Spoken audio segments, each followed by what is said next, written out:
This video is an update of my situation with feral cats. We started out with one female. I started feeding her several years ago, and then there were more. There was a male cat that came by, another female cat that came by. Now there's a whole bunch of kittens, 8 total kittens. And so I've undertaken a program to trap them and take them to the vet to be neutered and try to domesticate the kittens. In a previous video, I talked about how we installed underground electric and set up a net fence across the front of the arch barn to try to exclude the cats once we got them out of here. Well, this is what that electric fence looked like. It's called electric net poultry wire. The thought was once we got the cats out of the arch barn, this net fence would keep them from coming back in. Well, spoiler alert, it didn't work.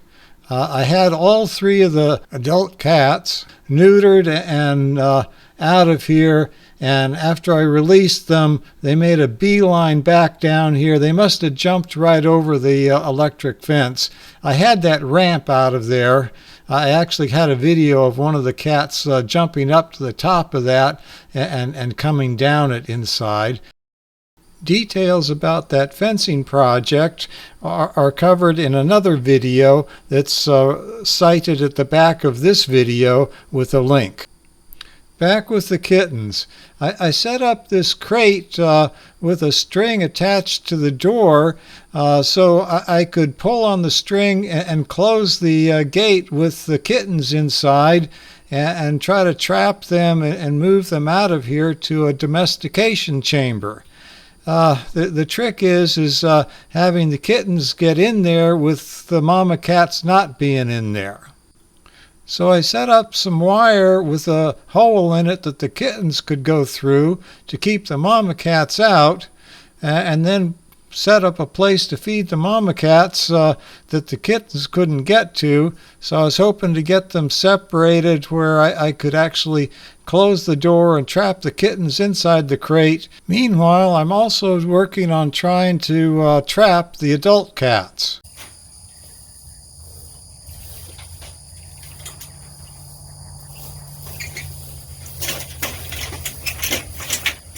Well, good morning. Last night I managed to capture the black cat, leader of the feral black cat gang in the arch barn. So I'm off to the veterinarian, gonna take care of this guy, see if we can get him neutered, hope he's healthy, and we'll bring him back and get him set up outside of the arch barn. Black cat is not happy. I'm using these Have a Heart live traps to capture the cats. Seems to be working out pretty good. I bait them with a bowl of food. Well, black cat is back from the veterinarian. We're going to get him set up in the chick barn. Arch barn is supposed to be eventually cat-free. Get all the cats moved over to the chick barn, where they won't have the equipment to mess up on. Well, here's the new home for black cat. We've got food, black cat, and we've got water. And so I hope he stays here for a while at least. I'm going to open the gate on the pet carrier, and he'll either come running out of there or he'll stay in there. I'm not sure what's going to happen.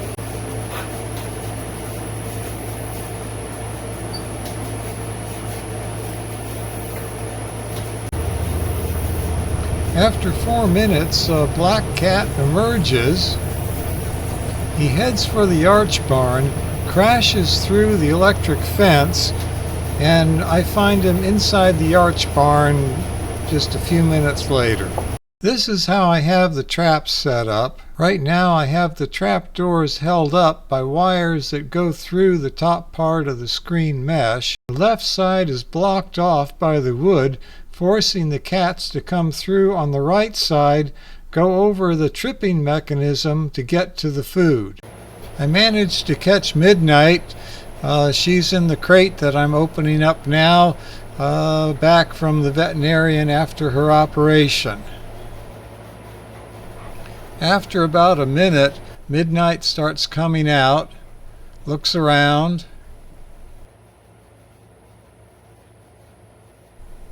I closed off underneath the gate where the camera is. That's where Black Cat ran out. Midnight looks there and then decides to head around to the other side of the chick barn. She knows that's another way out. But shortly thereafter, I see her over in the arch barn. I set the trap again, and I managed to catch Moonbeam as well as Midnight again. So I'm sending them both up to the vets to have the vets sort out getting them out of there and getting them fixed and making sure it actually was Midnight that's already been taken care of. So Midnight and Moonbeam are back from the veterinarian. They are each in those first two crates. And then in the third crate, I managed to catch Black Cat again. And so all three of them have been in these crates for a couple days. And I got them set up and situated in the pole barn here. Hopefully this is further away from the arch barn and they won't be so inclined to run back there. There's plenty of places to hide, and so we'll just see how they like it here.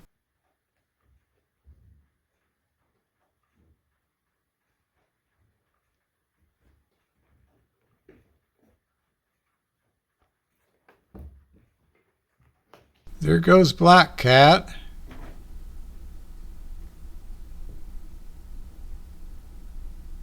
And there goes Moonbeam. Didn't even stop to look at the food or water. After about 12 minutes, Midnight starts to come out. She slowly checks out her surroundings, checks out the other crates and looks around a little bit, and then she drinks water for a while and then eats some food and then eventually goes off. I'll speed up the process here a little bit, and then we're going to move on back to kittens.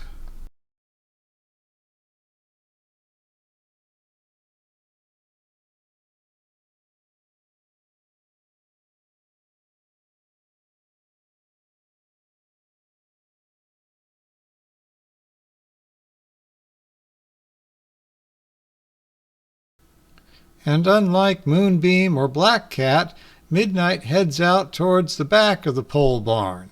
The objective is to capture the kittens and then domesticate them so that they can go on to good homes. But so I built this kitten domestication chamber that we're going to move up to the house. We'll put it in the living room so the kittens will be used to being around people.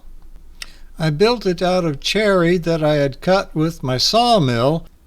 The lid is that panel in front there with the fiberglass rods going through it. You can lift that up and put kittens in or out, put food and water in or out, and litter box in and out. The fiberglass rods are on 2-inch centers. Unfortunately, kittens can crawl through them. I figured that out after the first night that we had the kittens in this domestication chamber up in the living room. All of a sudden, we had 6 free-range kittens in the living room and other parts of the house. Well, I didn't see how we could catch them. If we tried to chase them, they would run under the couches, or they liked going in behind the fireplace under the concrete blocks, and so we decided to We didn't want them to starve or die under a rug or something or other. So we decided to put water and food out in a litter box, and for the most part, they came over and used the litter box, and they seem to be doing okay. We put up a fence to try to keep them in the living room area, and we were hoping to eventually get them back into the kitten domestication chamber and get on with the domestication process. Joy got some toys for the kittens to play around with, and we also decided eventually that it would be a good idea to cover up some of the furniture. This went on for about a week or so, and then Joy and I had to take a trip to Texas, and Jeffrey and Jackie were taking care of the animals and the house and everything around here. They had an idea of how to catch the kittens, and they proceeded to go ahead with that and take care of the situation for us. It turns out the kittens were camping out up inside the back of the leather recliner. We had some bird netting left over from another project, and so Jeffrey and Jackie enveloped the recliner with this netting. Well, then they moved the recliner and the kittens inside of it over to the kitten domestication chamber. So with Jackie encouraging from behind and Jeffrey capturing up front, they managed to get 5 kittens caged up again. With kittens back inside, we piled blankets on top of the escape hatch.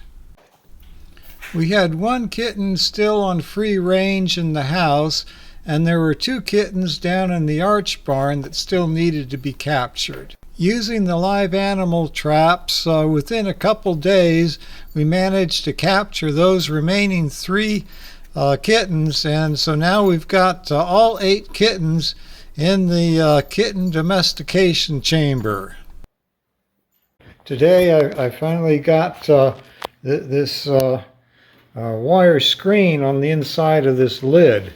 I can lift up this lid and access the kittens in here. And we got this little house for them to go in and out of. Jackie donated that orange pyramid toy to the kitten project. Another little toy, and food and water and a litter box. They're being real good about using the litter box. Okay, so now I'm going to step inside and start the domestication process. First, I have to do a little cleanup to get myself a place to sit. And I wish I really could work this fast.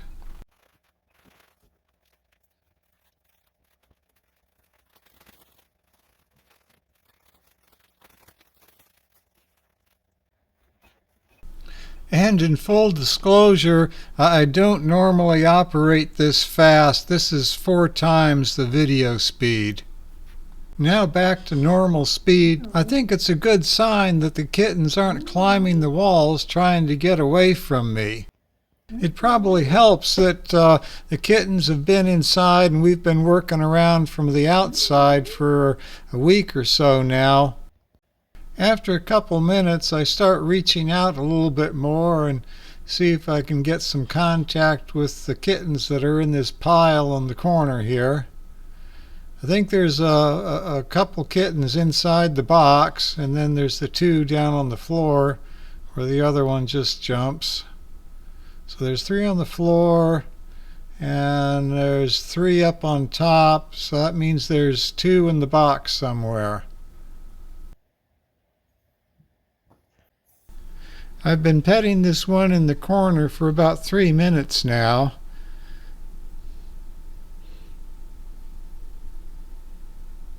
I think it's a her.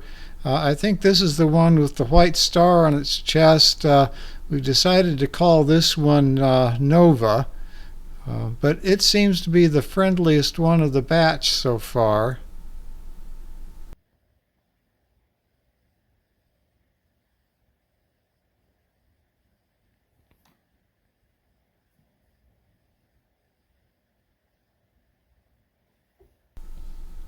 After a couple more minutes, I decide to try to grab one.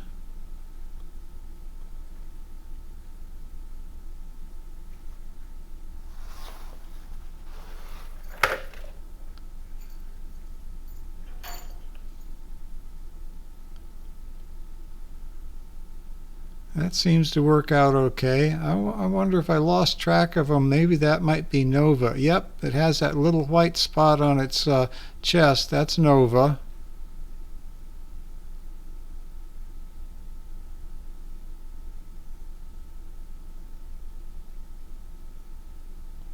Well, this is going well.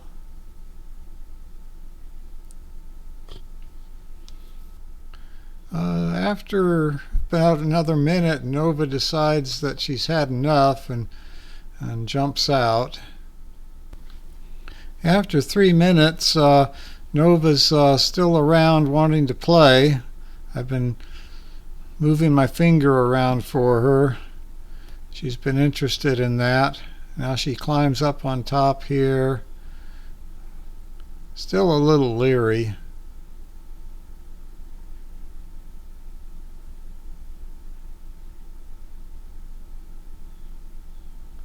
Get some petting action in. And that's enough of that. After 10 more minutes with the kittens, I close this first morning session off.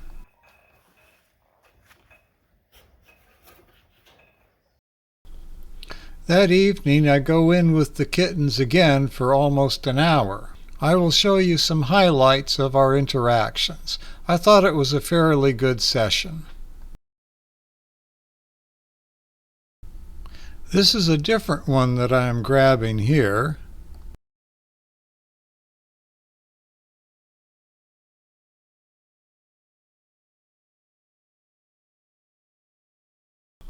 Toward the end of the session, I grabbed the camera to get some close-up video.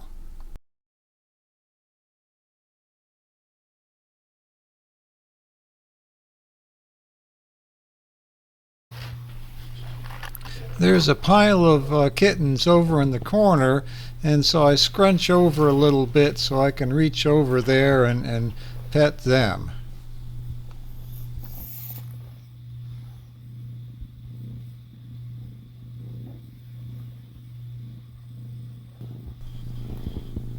One turns over a little bit and lets me give it a tummy rub. The camera doesn't pick it up, but I could hear, well, this kitten and an earlier one, when it let me scrub its belly, I could hear them purring. All this interaction is encouraging. I think we're making good progress. I have good hopes for eventually getting these kittens set up so they can either stay here or go off to a new home. One of the things that we're going to have to do to them all, though, there's 8 of them, we've got to get them neutered. We've got enough kittens. We don't want any more.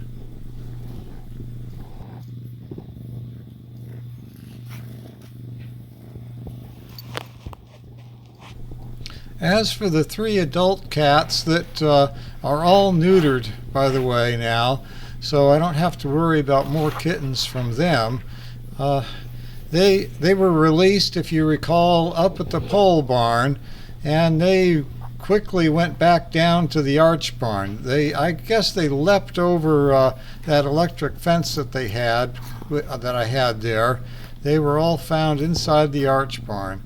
So we've opened that up, and I only feed them up at the pole barn, so I think eventually they'll get tired of going back and forth and they'll start hanging out at the pole barn. That's a good place for cats. Plenty of shelter, plenty of things to find and do around there. The hay barn is nearby there. Lots of places to hide out and look for rats there. So we hope this draws it to a close. Thanks for watching Longleaf Sheep Hill Ranch. If you missed the first video on how we got into this feral cat situation, check out the link here for Underground Electric. we talk about it in there. Thanks. Bye.